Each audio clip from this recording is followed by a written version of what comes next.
Good morning, good afternoon, and good evening around the world from wherever you're zooming in or wherever you're watching this recording. This is Doug Brunke, CEO and founder of Global Chamber.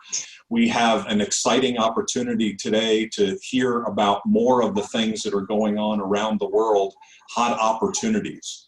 Are you fired up? Are you ready to go? I certainly am, and I hope you will too. And our first place around the world will be Indira Jeffrey. We'll be talking about opportunities in Mexico. Indira, thank you for joining us today. Thank you, Doc. Thank you for inviting me today. I am very excited because, well, this is, So they can hear me, but I can't hear them. And I'm going to be talking about the opportunities despite all the odds in 2019. And well, first of all, you know that I'm originally from Mexico, from the city of Guanajuato and the state of Guanajuato. So I am going to tell you about some of the highlights, first of all, in Mexico. And why to invest in Mexico? As you know, Mexico is a very open country to foreign investment. And well, as I said before, despite of all the changes with the new administration, Mexico is still a very good country to go and invest, to export, to expand your business. And this is because of Mexico macroeconomic stability, also because of the large domestic market, the growing consumer base. As 2018, the population was 130,000. So that tells you that is a very huge opportunity there, with the GDP of $1.4 billion. Also, we have a very skilled labor pool that is rising. And well, foremost, the proximity that we have with the United States. And that's what is helping to attract more foreign investors. In the state of Guanajuato, last week, we had 2 new companies coming to the state from Germany.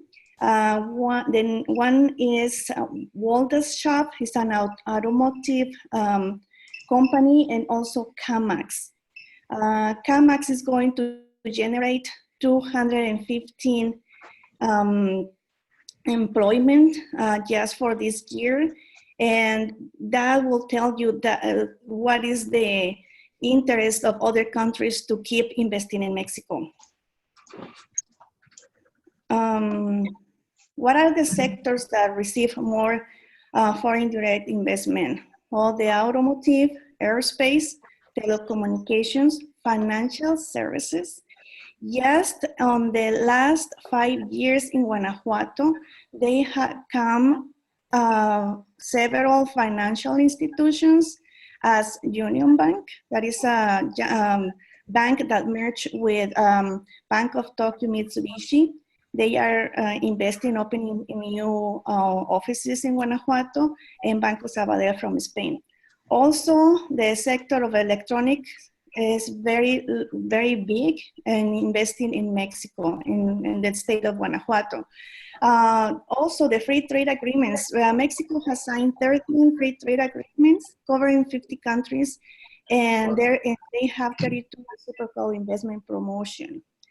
It is very important also to know that Mexico has a progressive agreement for the Trans-Pacific Partnership. This is for all the countries, countries in Asia. And currently, Mexico has 29 bilateral investment treaties. Well, right now, as you know, we are in the process of signing the new trade agreement with the United States, but everything looks like in Canada, there is a lot of positive and good hopes for the 3 countries to sign this agreement. what you should take in consideration before you start your journey to invest or to expand to Mexico? Well, you need to know the business culture. That is very important. You don't have to learn the language. You just need to hire a business translator if you are going to go to the country and start, having conversations with Mexican entrepreneurs or business persons. Also, it's very important that you hire a consultant from the region you are going to invest. In Mexico, there are several regions, and even though it's one country, there are different ways to do business. You have to get informed about the times for process for the government entities. In Mexico, it can be a delay for certain process, also for you to get certifications or register your products. You have to be informed. That is very important. Also, before you start doing your business, please translate to Spanish your website and advertising documents. In Mexico, there is a very big initiative from the government to have the English as a second language, but also it's more important for Mexicans to speak their own language. They feel more comfortable. And finally, you need to get in contact with the Global Chamber. In the Global Chamber, as you know, we have advisors, we have people that can help you to have a better understanding on the country you are going to, and that way you can have a soft landing. And that is my contact information. Thank you very much. Thank you, Indira. We really appreciate it. You're with iGlobal, and you also do some work with Global Chamber Guanajuato. Tell us more about that. Yes, in Guanajuato, I am the deputy director, and I help the companies in Guanajuato to expand to other countries, and also to Mexican companies here in the United States to do business or expand with the state of Guanajuato, mainly. I can help you if you have any interest to expand to other states. And we luckily have all the network of the Global Chamber and other states, and but mainly in Guanajuato. Fantastic. If I could ask you to unshare your information there, and we'll get back to the program. Thank you very much. And our next speaker is going to be another country focus.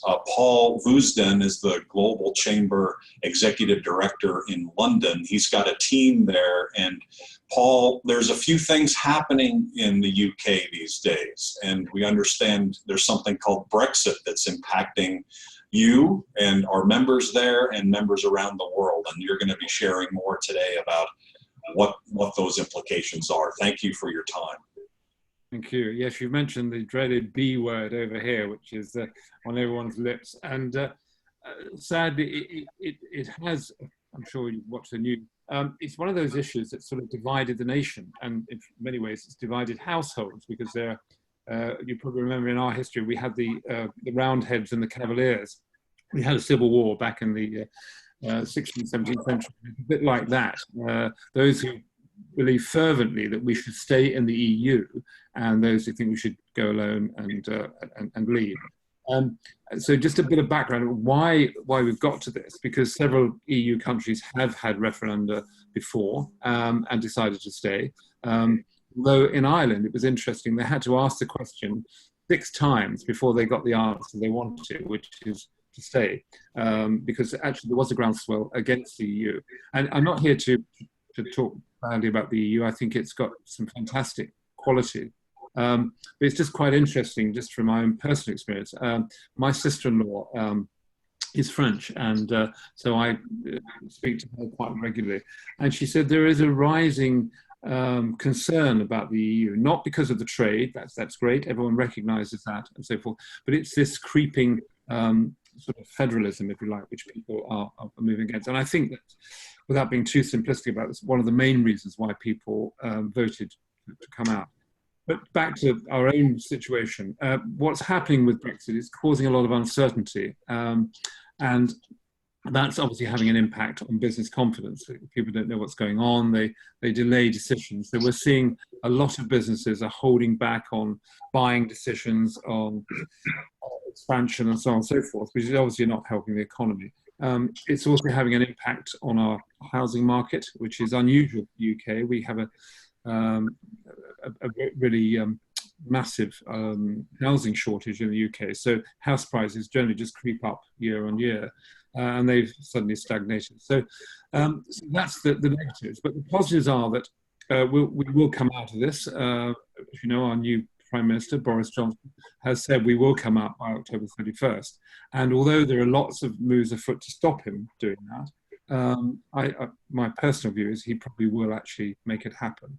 It's been 3 years since we had the referendum, and it's really got beyond a joke that we haven't actually implemented what people actually voted for, albeit by a very small majority. So I think the good news is that once we have a decision, hopefully with a deal, he's saying that he wants a deal. The main stumbling block seems to be what's called the backstop. I don't know if you're aware of this, which is the Irish border question. At the moment, there is a physical border between Northern Ireland and Southern Ireland. And obviously, if we came out of the EU, there would need to be some sort of border control, which we're going from the EU into a non-EU country. But that's not implementable, and I believe one of the solutions might well be an electronic solution. So hopefully that will happen. I think from our point of view, the Global Chamber point of view, it actually provides a really good opportunity, because it means we can talk to people about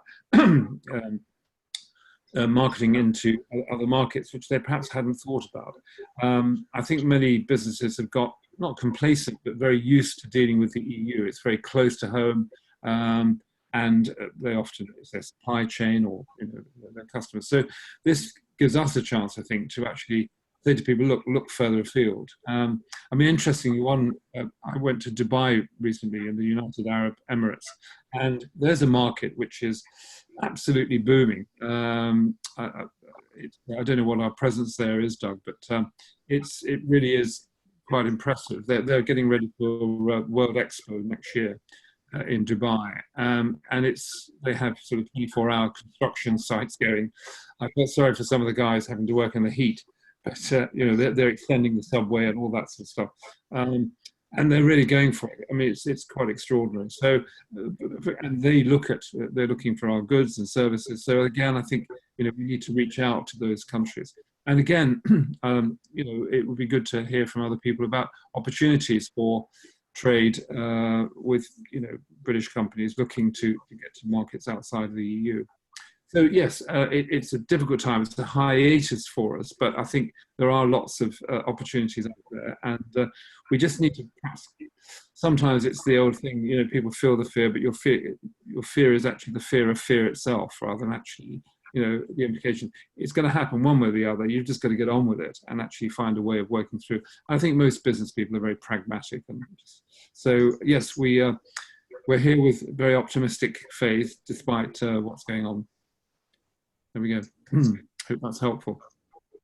That sounds good. Carry on with that. You've got a fairly large event coming up in November that you're partnering with, the Going Global. Could you say a couple words about that? Yes, and I've been there before. It's yes, it's a great exhibition, and it's something. Yes, I'm looking forward to that. I think you meet all sorts of different people. And different businesses, and particularly in our knowledge economy. I mean, there's lots of things like translation services and people working across continents and so forth. And I think the more you see of these sorts of things, the more you realize how the world is becoming more connected. I mean, things that if America sneezes, we get a cold, or China sneezes, one of the that's what happens these days. And but it's interesting to see how interconnected all of these things are. So yes, we're looking forward to that. We also have our own smaller event coming up in September. It's what we call Broader Horizons, and we've had some very good feedback from that. So again, we will be talking. And I was going to say to you, Doug, at one point, it'd be nice to tap into other countries. At the moment, we don't have the ability in the venue to actually do video links, but it would be nice to tap into, to hear, so people can hear actual case studies of how the global chamber has helped them, in markets. Fantastic. You mentioned Dubai World Expo 2020, and so we encourage everyone to learn more about that. In terms of any questions that those of you who are watching have, please use the chat room or send an email to info@globalchamber.org, and we'll be able to handle your questions. We've got these illustrious 5 speakers for about 30-35 minutes, and then we'll have about 25 minutes for Q&A. So Paul, hang on. Similarly, I really appreciate everybody speaking today. Indira, thank you for hanging on. Our next speaker is one of our favorite members. Professor Roberto Ancis is probably either in Los Angeles or in Sedona, Arizona today. He's going to be talking about just a really spectacular program that he's put together over the next year, starting August 28th. It's an opportunity for our members to learn more. Thank you for doing that. I had you all queued up, and you're going to be able to do it yourself. Thank you. Talking about landing in other countries and what are the global growth best practices related to that. And so I can't speak more highly than anybody other than Roberto, Professor Ancis. Was very successful in putting together a trial program on this, and from that he put together 6 sets of 4 classes each, so 6 times 4, 24 different classes for people to participate to become a global growth best practice company in growing your business around the world. So Professor Ancis, thank you for both the trial and then also the new program that we've got coming up starting August 28th. You're going to be talking about that today. Thank you. Oh, thank you so much, Doug. And thanks to the Global Chamber. Today I happen to be in Sedona, Arizona with absolutely beautiful, fantastic red rocks and the semi-hot weather, but away from the 115 degrees of Phoenix in Arizona. Of course, in Australia right now is much better, but I'm not there. So let me give you a little bit of brief history in how we got to this global growth of best practices. We, as a company, as myself as an individual, I'm originally from Florence in Italy, came to this country when I was 24 in 1967, 68, and basically went to Cleveland State University and got an MBA in international business. I was a research scientist in physics and chemistry and computer science. And I've been practicing international business ever since. And I've been also a associate faculty with the National University and the University of Phoenix, teaching MBAs about international business. So the question often that comes, and that's the discussion we had with Doug and in prior meetings, the question is, how do we select a foreign country? Now, most people select a foreign country by affinity. Like, I'm from India, and therefore I do business with India. I'm from Italy, and I do business with Italy. But it's very rarely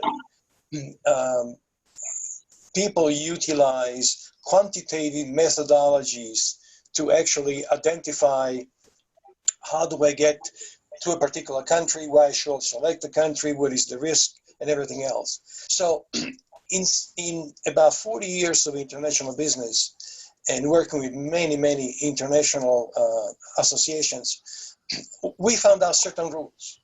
And so what we did is we put together these Globinars, and our Globinars are a little bit different than others that are being practiced now based on our experience of 20 years with online MBA teaching at University of Phoenix. So our program, each program is about 4 weeks, and each week is only an hour and a half, and we select a specific topic. Now, where Doug helped me in the preparation of this PowerPoint, he asked a very simple question. I said, what would be, if you were to address a CEO, what would be the question? So I've addressed these 6 seminars very rapidly as a quandary or dilemma for the CEO. Now, how many times have you talked to a CEO and they say, well, how do I select the profit? I know I'm in Mexico. I know I'm in Canada. Well, how do I go by selecting another country in the world and assessing what kind of potential I can make or what's my risk? And what we do is, let me just see here is, okay, somehow the baby didn't move. Let me see if it moves. Oh, very interesting.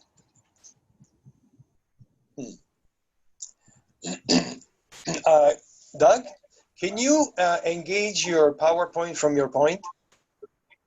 Mine is okay, but is not moving forward as I would like to move forward. So Okay. if you can do that, would be wonderful. Oh, there it is. Mine decided to move forward. Oh, got it. When you're looking at foreign in the world as a market, there is a method called the external factor evaluation method. And we described this in the first Globinar that is actually on August 28th. And believe it or not, there can be as many as 48 to 52 different factors in terms of assessing where should I go, what's my profit, what's the risk, what is the NIAX type of industry that is interesting, etc., etc. So the first one of the series addresses how do I scientifically select a country in the world based on a certain amount of factors. And we'll show that in this particular program. This is a typical example of what a chart looks like in the EFE. Let me just go back a second. In the EFE, and everything is quantified, is weighted average. For example, what's important when companies go to Mexico? What do they go to Mexico for? Do they go to Mexico to manufacture, like you do with the maquiladoras, or are you interested in actually entering the Mexican market with a specific product that is needed by the local market? So in the particular element, then the question is, what's the stability of the currency? What's the stability of the pesos, of course? What is the potential market? What is the disposable income of the potential buyers? So all these elements enter into this matrix, and you actually get numbers. So you look, for example, at 15 different countries in the world, and you get different numbers predicting your ability to succeed. So that's what the first seminar is. The second quandary is, and Indira was just talking about that. She suggested, well, you should hire a local consultant in Mexico. Totally supported. The truth is, cultures change in every single country of the world. And sometimes the culture elements can be quite different. Let me give you an example. For example, the theory of colors, which is very important. In Italy or in Europe, a period of mourning for somebody's death, the color is black. In India, the color is white. In other countries in Asia is white as well. And the theory of gifting. Well, typically in Japan, I learned this from here the first year that I taught in Japan. I was extremely impolite and they were very kind. But when I was talking to the president of Sony, I admired this absolutely beautiful samurai figurine statue in his office. And in Italy, when we go to the office somewhere, we say, oh, that's such a beautiful statue. Well, in Japan, the custom is that if you admire something, they will gift it to you. So I found out the statue was actually a 1715 precious statue that the president of Sony liked it. So I was not very polite. So in this particular case, there is what is called an H analysis that is described in the second Globinar. And this actually gives the people who will attend a tool to identify 6 or 7 cultural categories, and they are predictable and they are searchable. So it creates a total affinity with your particular company.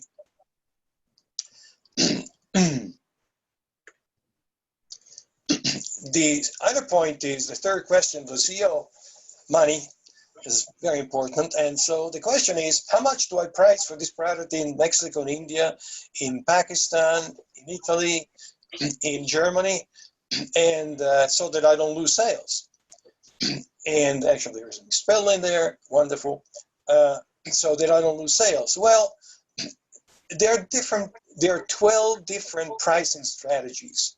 But the most important thing that people do not really do often in their international business, they do not look at what are called the hidden costs of international business. For example, when I advised Philips in Eindhoven in Holland, we spent almost 3 months to identify potential monetary losses from product damage, product theft, or product non-working when delivered to foreign countries.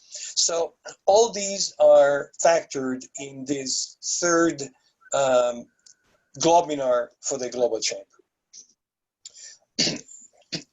It's taking too much time to assess and understand which one of my foreign business is making money and how do I measure their progress. That's a typical everyday quandary of the CEO or the director of marketing or director of international operation.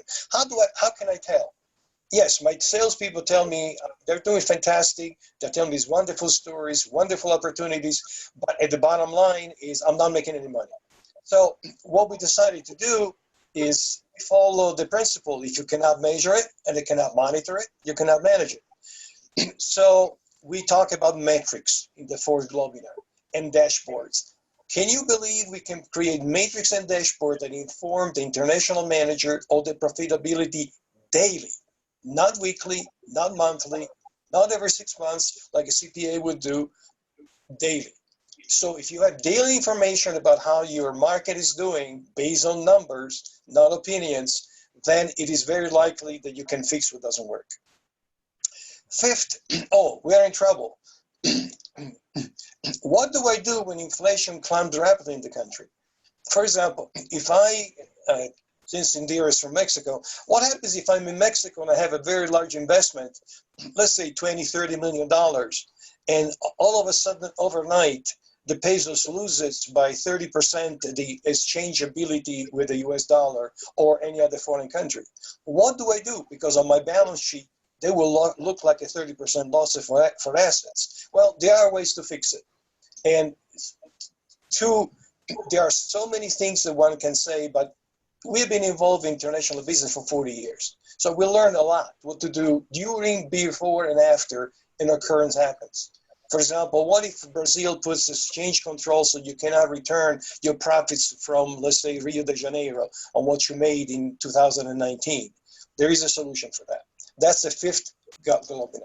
Finally, the last one is, I'm sure everybody's experienced this, there are tremendous amount of conflicts often happening in distribution channels. And they are not the consequence of the people in the distribution, but of the way we set it up. So the question is, what can we do? Well, they're different in culture and business and practices. But for example, let me ask you a question. Let's say you go to Germany and your profit, the first year is about $3 million. The question for you is, how much of that money do you leave there? Your shareholders here in the US want all the money back to be distributed. But the people who are developing the business in Germany, of course, they want some of the money to be reinvested. So that's what the program is.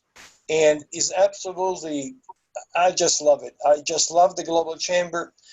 In the event that we had in January and February, we started with 9 people in the first workshop, and by the time we were the fourth workshop, we had 28 people in the room, and it was just awesome, just totally awesome. And I want to thank Doug for the support he's giving us. We're working now in Australia, in north of Italy, in France, in Germany, and we are also expanding in Mexico substantially. In fact, I'd like to talk to you, Indira, offline about our entry in Mexico. So, Doug, thank you so much. And anybody of you has a question, I'll be more than delighted to answer. But I have to leave about 5 minutes to 9 today. Great. Thank you, Professor Ancis. And we do have a question, so we'll hold that until the Q&A period and before you leave. It should be noted at this point that, just to be clear, there are 24 core series, 6 programs times 4, so 24 spread out over the next year. The first opportunity to participate on that is August 28th. And so go to the Global Chamber event calendar and you'll see that first one on August 28th. The first 4 are free. After that, you'll need to pay, but the first 4 are free. So please take advantage of that. And we've actually had quite a nice number of signups already.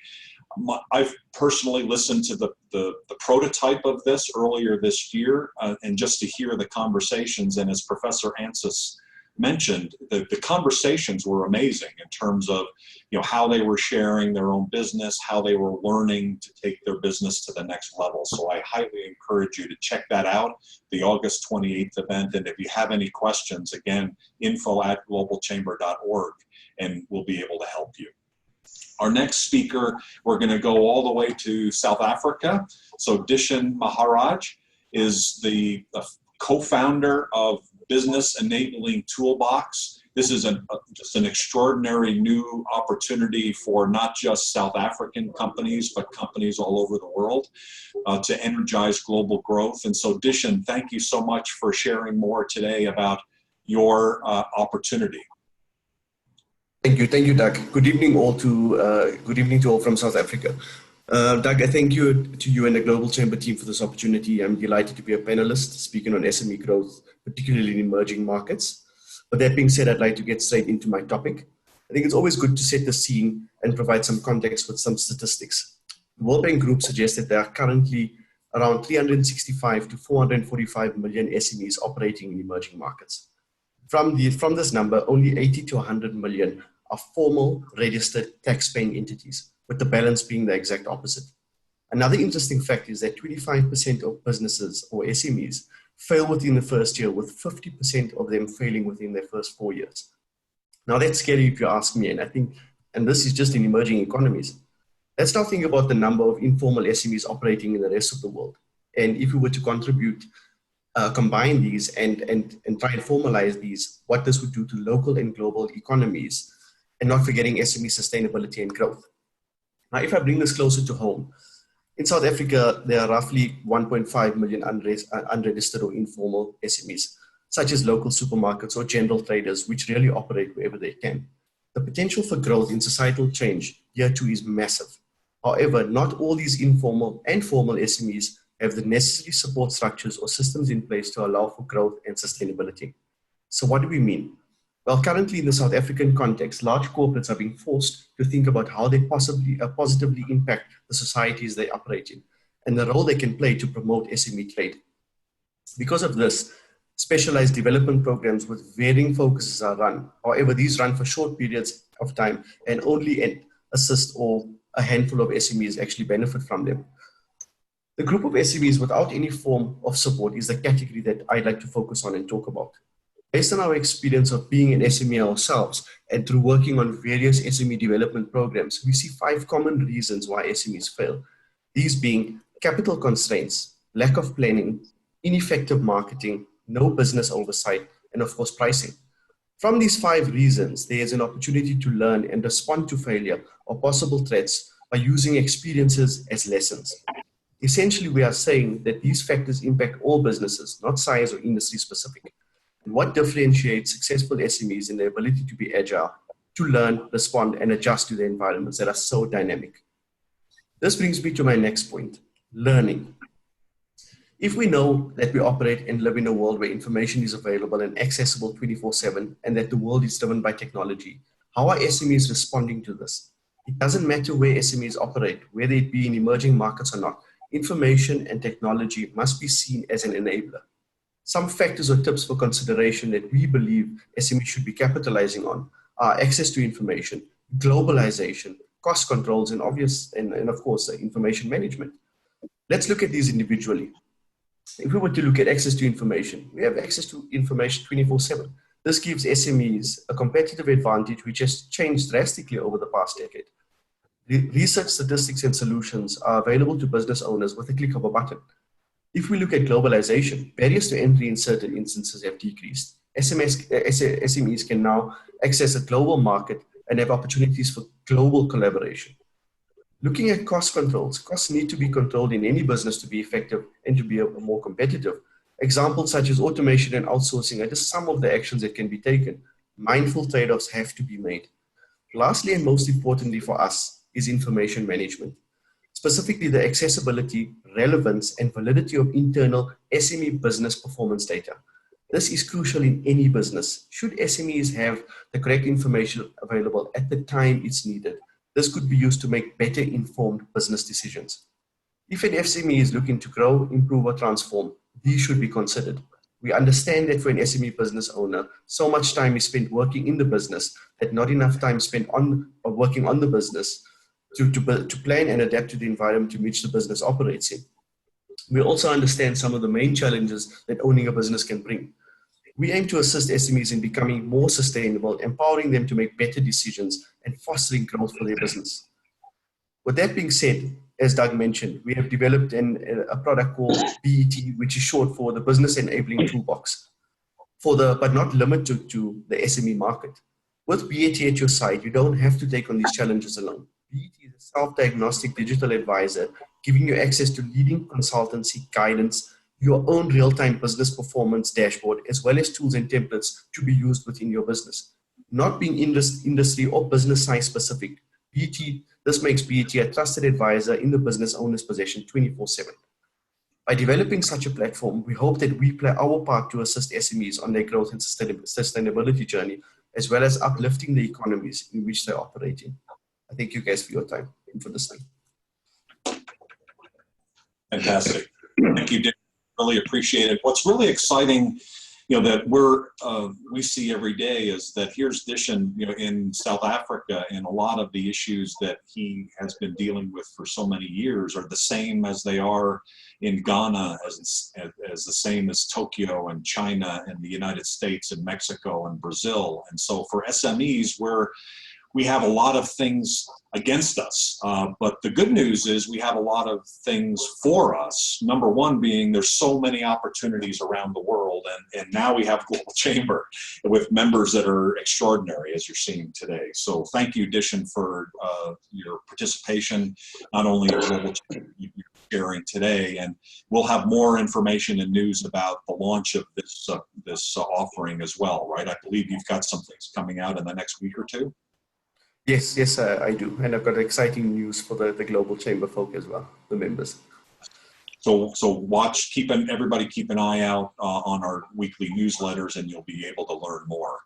Last but definitely not least, Dr. Toby Malichi is calling in from Global Chamber Indianapolis. He's our new leader there. In addition to that, he's on our global advisory board for Global Chamber. He also is the founder and longtime leader in the Midwest with the Malichi Group worldwide. Dr. Toby, you are an extraordinary global leader. We really appreciate your participation, and thank you for taking on the leadership of the Indianapolis chapter. Well, it is my honor, and thank you for your overly generous comments, Doug. It's through your leadership that I'm here today, and through your founding and vision and insight is why all of us are here today, through your invention and innovative thoughts on and digital platform of the Global Chamber. So I thank you, my friend. I'm going to talk quickly. I have just a few moments. I've got a major TV interview at this that I spoke about. I want to welcome everybody. I'm excited about the Global Chamber. We're here in Indianapolis, Indiana. We're open for business. Come in and see us. Indiana is considered one of the most friendly business states in America. We are the crossroads of America. 2/3 of all transportation goes through Indiana. So I'm always here when I'm here. And come in, we've got a cup of coffee for you. I'll make time for you. And just come in and let's just do the best thing we can, is be global and be unstoppable. With that, great speakers have just contributed great information today, and I'll just give just a couple of quick things that we're doing back here on what's trending in trade. As Indira said, I'm heavily involved, Indira, with going back to NAFTA and working on 85% of America's free trade agreements. Like Doug, I'm part of the National Association District Export Council. I'm the vice chairman for Indiana. I also serve on the White House Business Council, so we're looking to get the U.S.-Mexican-Canadian agreement through Congress at some point in time. So Indira, hold on tight. We SME leaders, we are trying. My company, Malichi Group Worldwide, we're a multinational trade and global development conglomerate operating over 70 countries around the world. I'm excited to be the new managing director and leader here in Indianapolis. We are a global city. We have an extremely large population, if you will, of Japan manufacturers and companies here. Subaru, Honda, major manufacturers here as well, Toyota. We have a large delegation of India conglomerates here. Infosystem is here, bought in here by Raju Shatanu, bought them in here. We have Salesforce is coming in here. We're making Indianapolis a tech hub. So we're open for business globally, and there's other global companies and SMEs trying to come into Indiana, into Indianapolis and do business. So I encourage each and every one of you and your members, give me a call. Anytime, day or night. My company motto is we doze, but we never close. So give me a call us directly, and let's make it happen. But the professor spoke about something that we do, you know, back here with every SME that's going to be a member of the Global Chamber. Even with our clients, we have what's called PREP, gap analysis. And our PREP gap analysis stands for potential risk for export profitability.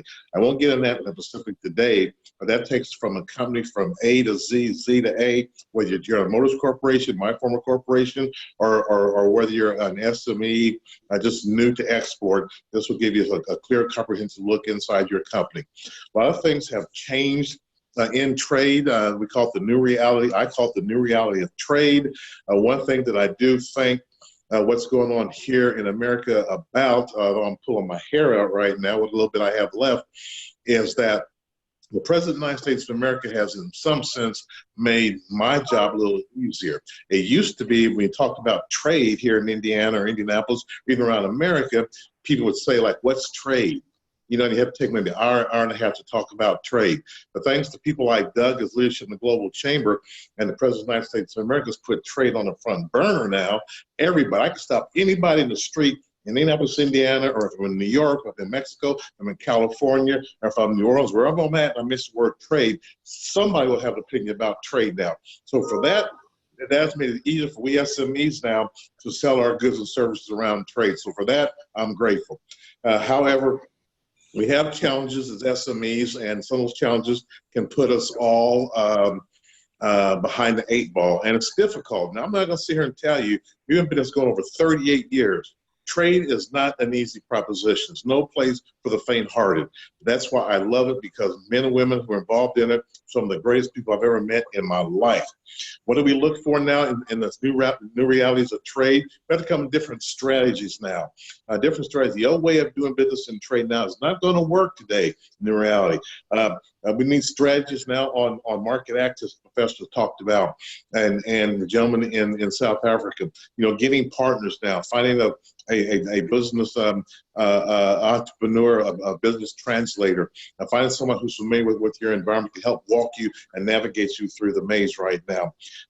What's in these new processes right now? What you may have used yesterday is not going to work today. It's not going to work in the future. The world is changing. The world is transforming. So we're going to have to take a whole new mindset, and we're going to have to do something unusual, which I love the Global Chamber for. We're going to have to start developing our people and our employees to be more trade-minded, understand the mechanics, nuts, and bolts of trade, and how trade affects them and their job in your company, in your country, in your state or nation where you may be from. So we're rapidly changing things around quickly. It's affected all of us in one way or another. We have people all over the world. We have a very diverse group that works for us. I'm learning so much more than I have in the 38 plus years. I always say I'm green and growing instead of ripe and rotting. But with that, and with the many things we're going through, the new breakthrough process that we're going through, and I wish I had time to go in detail with you on these, but I'm going to have to duck out here. I'm sorry, Doug, but we'll have a follow-up. Call me in Indianapolis. If you're down in Indiana, Doug, come through the Global Chamber, or we're easy to find, and Google us, anything we can do to help. We're open for business. And Doug, I know you have a major initiative that you're working on out west in California. We'd like to help you with that. As I said, we have a huge, huge Japanese consortium of companies and manufacturers here, as well as in India, is here as well. And we're building on South Africa and Africa, which is dear to my heart, as well. So please, SMEs, CEOs, founders of companies, don't hesitate. Give us a call. As Doug says, be global, be unstoppable. And as we said, Malichi Group Worldwide, have a successful day and think globally. Thank you, Dr. Toby. Just one quick question before you go. And Indira, I'd like to ask you the same question. And in fact, everybody, because I know Indira, you need to run as well. What do each of you, 30-second answer, you're a business out there, you've got the global trade war going on, your positivity about the trade is an interesting one. It's sort of like saying, thank you, Mark Zuckerberg, for telling and helping us with data security. Right, so I love your perspective on making it actually a positive, right? So, but you're a business owner. What do you do now with the trade war? Excellent question. We're looking for other opportunities in countries we might not have done. So we've done business in China.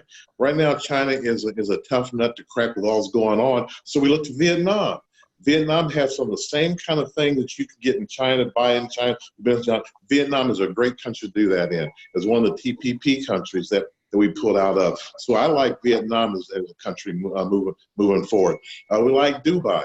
Dubai is open for business. We had a delegation here a few months ago, by our folks here, World Trade Center in Indianapolis. Dubai's open. I plan to be there in 2020. They've changed some of the ways that they're doing business now, so they're open. So you have to kind of look for other countries now that cannot meet your needs, your goods and services. And so otherwise you take the lemon and make lemonade. Fantastic. And flexibility and resiliency is such a key. Thank you, Dr. Toby. Yeah. Indira, for you, you've got the NAFTA USMCA issue as well. You've got the trade war going on. You've got border issues between the U.S. and Mexico when you're talking about, what is your suggestion then for business owners in this environment?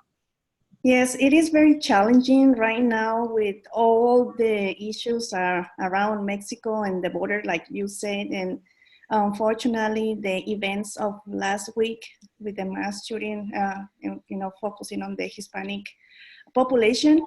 But what I do and suggest sometimes to my clients is to look to Latin America. And, there are countries in Latin America that are eager to do business. They are very welcome. They want to import because they produce a lot of, for example, in the food industry, but they need a lot of technology. So yeah, it's always good to look at other countries, and it's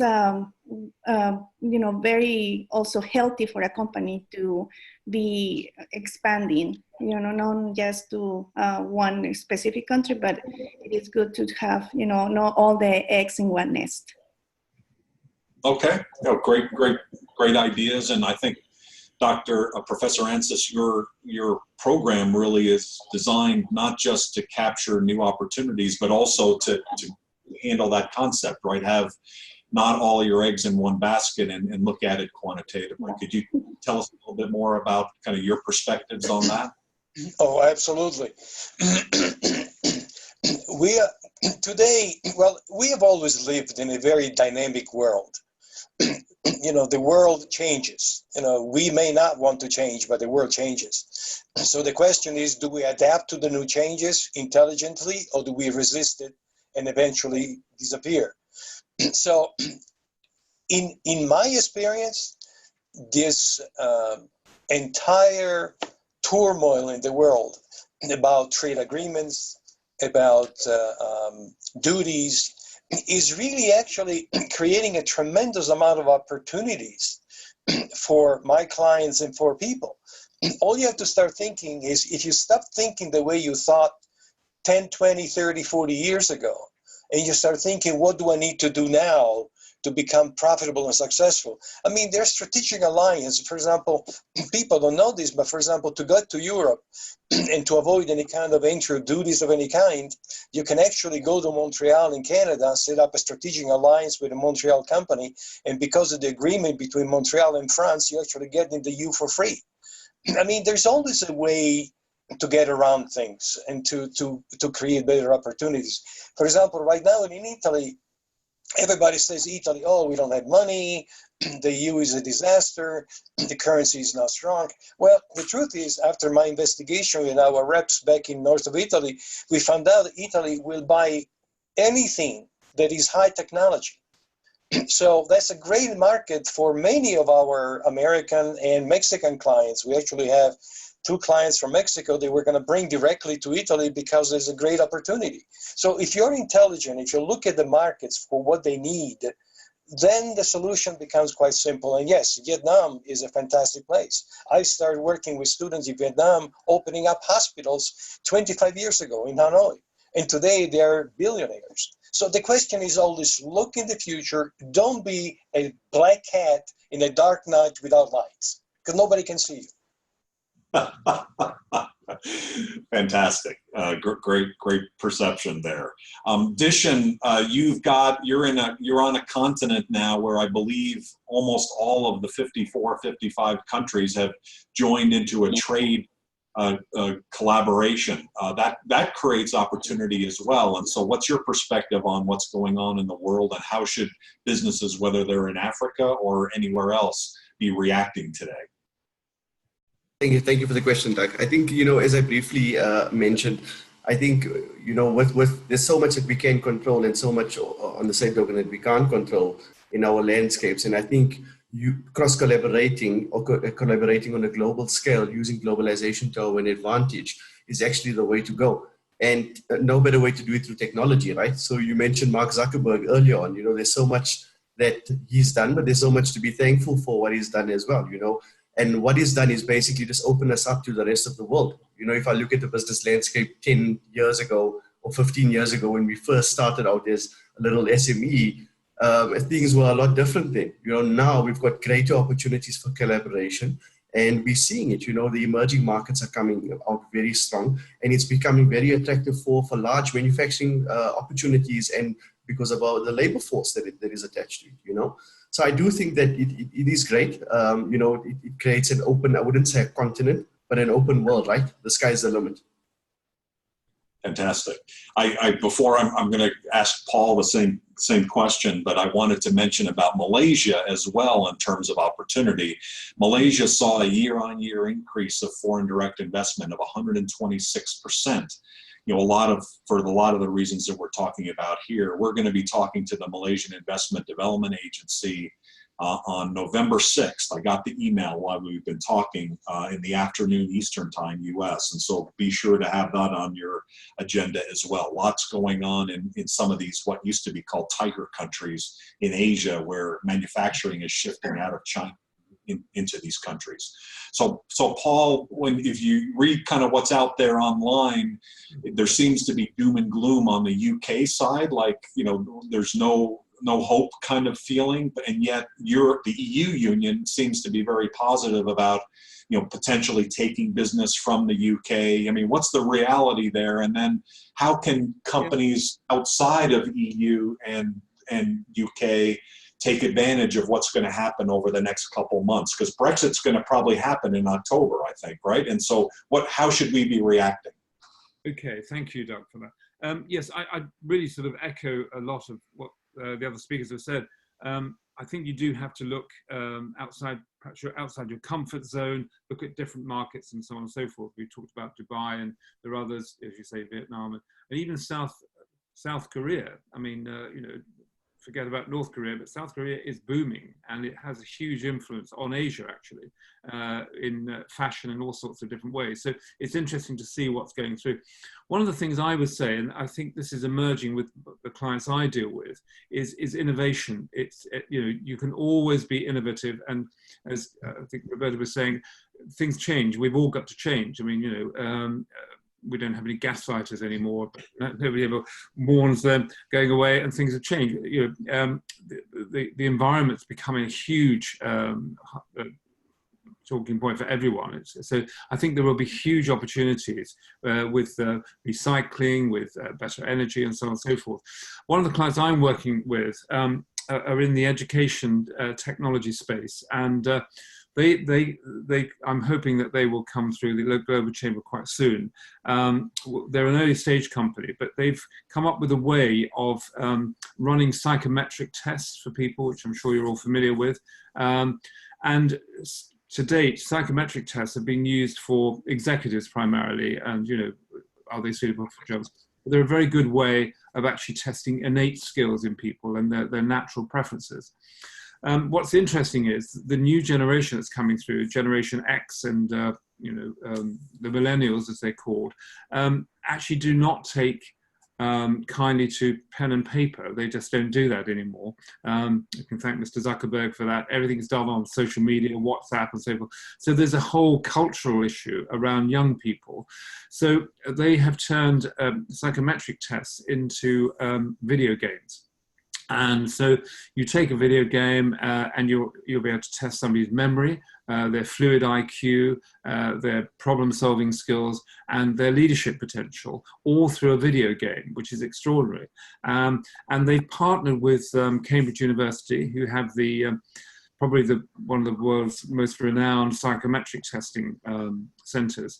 And by using algorithms, they've worked with them all the way along. Cambridge is saying, this is amazing. You're actually getting more out of these tests than you actually would have got through the traditional Myers-Briggs or whatever, Raven, whatever you use. So there's a real innovation there. And it will suddenly allow people to take psychometric testing who would never have thought of it before. So school leavers could take it, college leavers could take it. Because it's mass market, and it's a UK-based company, they're based near Gatwick. So I'm working with them. We're opening up, we're going through our second round of funding now. That suddenly becomes a global, that's what I think Americans call a unicorn. It could become a huge brand because you could offer these things online through distributors, of course, in other countries, and that's where the Global Chamber would be very helpful. At a fraction of the cost it would take normally. So I think, you know, to summarize, really, I'd say, yes, there is a bit of a black cloud, but every cloud has a silver lining. And I think our silver lining here is that we've got a lot of innovation here in the UK. We're not big manufacturers, you know, but we are a very inventive nation. So that's, I think, going to be our way forward. And people are not fazed by this. They're going to find a way forward. And yeah, there are challenges, but I think the media, unfortunately, do tend to put a rather dark spin on these things sometimes. And they actually don't tell you the good news stories. And there's some very good news stories as well. I hope that's helpful. Very good. So I think that the message there is, you know, keep your head up, keep your eyes on opportunities, and it's certainly something that we do or attempt to do all the time. And one of the things that really inspires us is our members and their resilience and their enthusiasm for what they have. So we've come to the end of our hour, but I'd like to have our last word from Dishen. Dishen, could you kind of maybe anything else you'd like to share in terms of maybe next steps? And any other words of encouragement for our members around the world? I think, with the availability of information, access, technology, as I mentioned earlier on, we've seen it in this journey that we've been on developing our platform, that, there aren't really any hindrances, everywhere in the world, there's a technology, there's smartphones, there's internet. And if you give people the tools, they would go out and they would actually move mountains. And I think this is, if I just bring it back home to our platform and what we've seen, especially in the African context where, a few years back was still very, for the lack of a better word, primitive. We've actually seen the shift now, where the ideas are great, but from an ideation phase, how do people actually go forth and actually go and put into practice what they're actually ideating, for the lack of a better word. And what we're trying to do is enable them, and we're trying to do it with a global mindset, consistency across, the platform, for example, and for everyone that uses it, and hopefully make a difference, because I think I think to Paul's point, the media portrays a very different image to what actually happens on the ground, and that's a conversation for another day. But, if we stick to what we know, as is alluded to, we can really go and we could change that. You know, there's definitely an untapped market. The mid market, as we call it on our end, being the SMEs, is definitely, I think, the future of the economy. You know, and investing now in these businesses, 5 to 10 years is when you really start seeing the reward. And let's go forth and conquer. Go forth and conquer. I like it, along with Be Global and Unstoppable. Thank you for putting the exclamation point on. I think a general consensus by everyone, most of actually several people had to leave for other meetings, including Dr. Toby for a news conference that he had that's starting right now. I want to thank everybody for participating today. We will have a blog post, and I believe, if I've done it correctly on our end, a recording for you to watch. And what we'll include in that is the additional questions that I've gotten. So those of you that I didn't get to your questions will be able to answer those on the blog post.